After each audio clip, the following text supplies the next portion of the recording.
శుభాకాంక్షలు మీ అందరికీ కూడా తెలియజేస్తూ, గతంలో ఏ విధంగా అయితే ఈ ప్రకృతి మనకు శుభాలను అందించి శోభకృతనామ సంవత్సరం ఏదైతే శుభాలను అందించిందో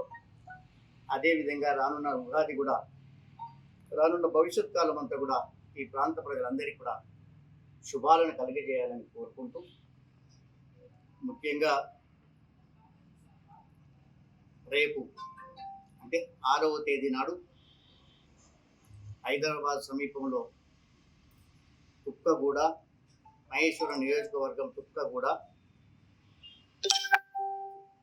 రాజీవ్ గాంధీ గారి ప్రాంగణంలో జరుపతలపెట్టినటువంటి భారీ బహిరంగ సభ, జనజాతర కార్యక్రమం ఉంది కాబట్టి ఆ సమావేశాన్ని విజయవంతం చేసే కొరకు ఈ హుస్నాబాద్ నియోజకవర్గం నుండి భారీ ఎత్తున కాంగ్రెస్ పార్టీ శ్రేణులు, సానుభూతిపరులు, అభిమానులు అధిక సంఖ్యలో అన్ని గ్రామాల నుంచి, క్షేత్రస్థాయి నుంచి పాల్గొని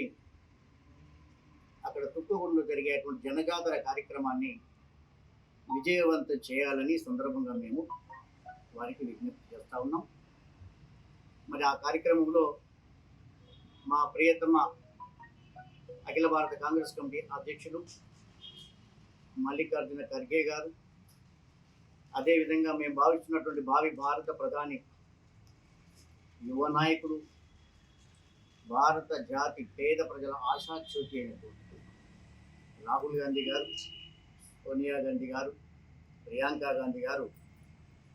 తదితర కాంగ్రెస్ ఏఐసిసి పెద్దలంతా కూడా పాల్గొనేటువంటి ఆ నిండైన సభను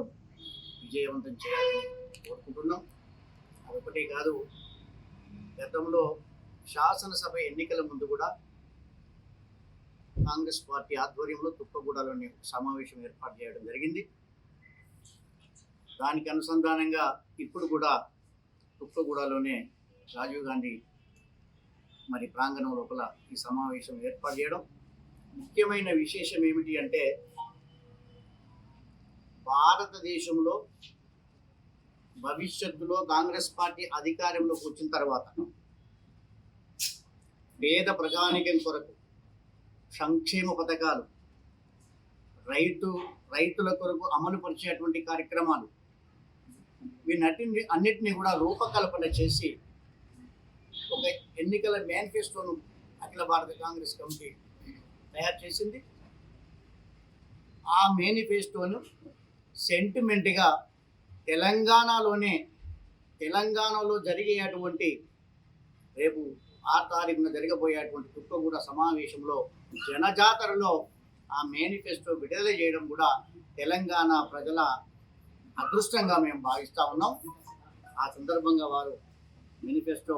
ప్రకటిస్తారు. ఆ మేనిఫెస్టో ద్వారా మా కాంగ్రెస్ పార్టీ శ్రేణులంతా కూడా మళ్ళీ గ్రామాలలోకి పోయి రేపు మే 3న జరిగేటువంటి పార్లమెంటు ఎన్నికలలో మరి ఏ విధంగా ప్రజలను చైతన్యవంతం చేయాలి, సమాయత్తం చేయాలి, కాంగ్రెస్ పార్టీ ఓటు బ్యాంక్ డేగా ఏ విధంగా కూడగట్టుకోవాలనే దాని మీద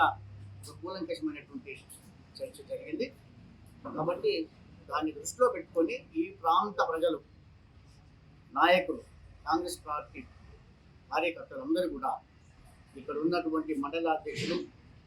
మరి ఇక్కడ ఉన్నటువంటి మా కాంగ్రెస్ ముఖ్యమైనటువంటి నాయకుల ఆధ్వర్యం లోపల మరి గౌరవ శ్రీ పొన్నం ప్రభాకర్ గౌడ్ గారు మంత్రివర్యులు వారి నాయకత్వాన్ని పటిష్టపరిచే విధంగా మరి ఇక్కడి నుంచి మందిని తరలించాలని సందర్భంగా మేము కోరుకుంటా ఉన్నాం.